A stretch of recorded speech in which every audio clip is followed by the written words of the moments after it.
Should I use a cliche? It's an axiom.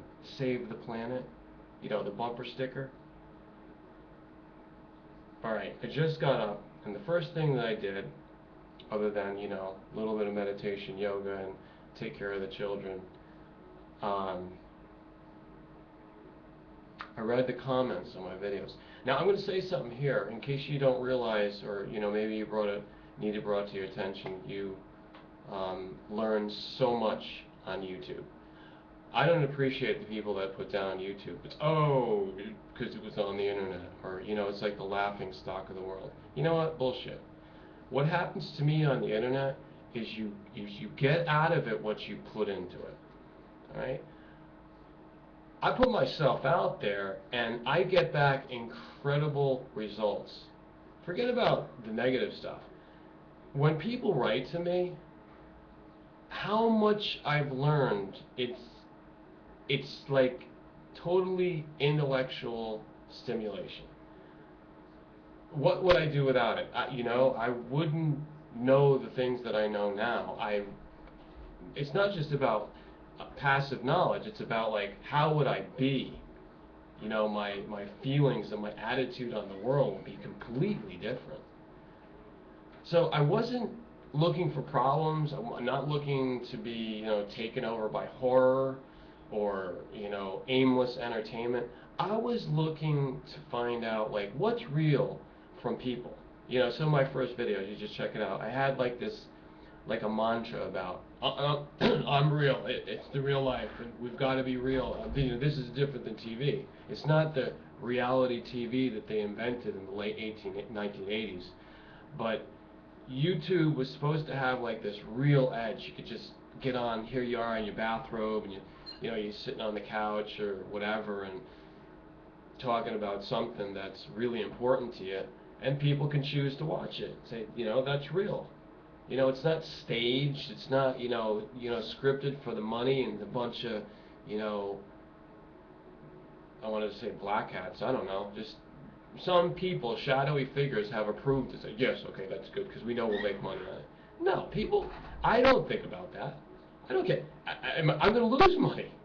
You know, I have the mind of a person that could be an executive at a corporation like Pepsi or something like that. If I want to toe the line and just be a fucking ignorant, I could get the money. That's not a problem. In fact, I was pushed to that. I had the opportunity. I gave it up. I took a vow of poverty. So, you know for sure, I don't do things for the money. I can be trusted. It's like I'm going around. There's no way I work for the government, because I've told you 1,000,000 times, I have my own authority.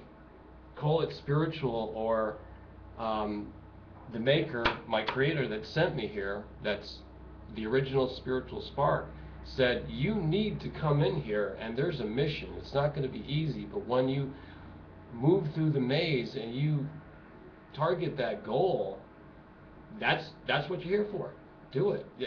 You're not being told by any men to, like a slave, like a puppet. I'm not. That's what makes me dangerous. I'll tell you this. People are listening.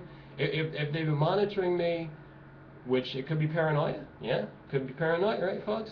But if it is, just the scenario, they already know something. But let me just spell it out. I'm about the most dangerous type that could possibly exist to attack the system. So, make a move. If you haven't already, then I'm going to kick your cowardly asses all the way back down into the hellish pit where you belong. I said hellish pit because I don't believe in H-E-L-L literally. No, actually that's another thing. We're not going to debate the biblical prophecy and this and religious basis there of threat, of deterrent.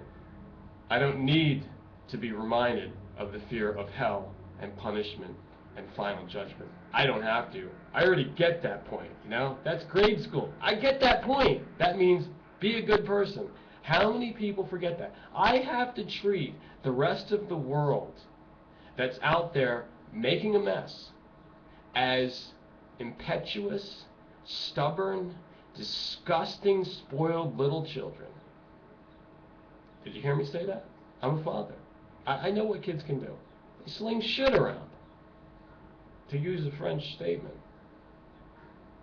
Actually, I love the French. Let me go back to the fact I've been hearing from someone that writes to me about the Netherlands. We're on to that, and I appreciate that. This is a new contact. There's a lot of new contacts. I'm just giving a shout out to everybody here because when I wake up in the morning, I read everything and I assess it. I do research. A new person that I don't recall from before. Sometimes I don't recognize the name. Thousands of people go through the channels. But what they said, regardless of who they are, I analyze it for the content of the message itself. At the end, he or she said, thorium is the future of nuclear. So I wrote back real quick, but then I did my own research. Thorium, man. So I've got the cliff notes on thorium now.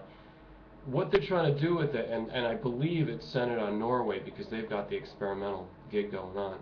Thorium is number 90 in the elements. It's this atomic number. So it's not as heavy as the uranium, because uranium's like what is it, 235 or 234, depending on it can change. The number can change when it gets activated, right? So the stable form that you could find and mine it out of the earth. So you're talking about these are heavy. These are at the end. The element chart doesn't go up that high. You know, we don't find stuff in the 400s. So thorium is number 90.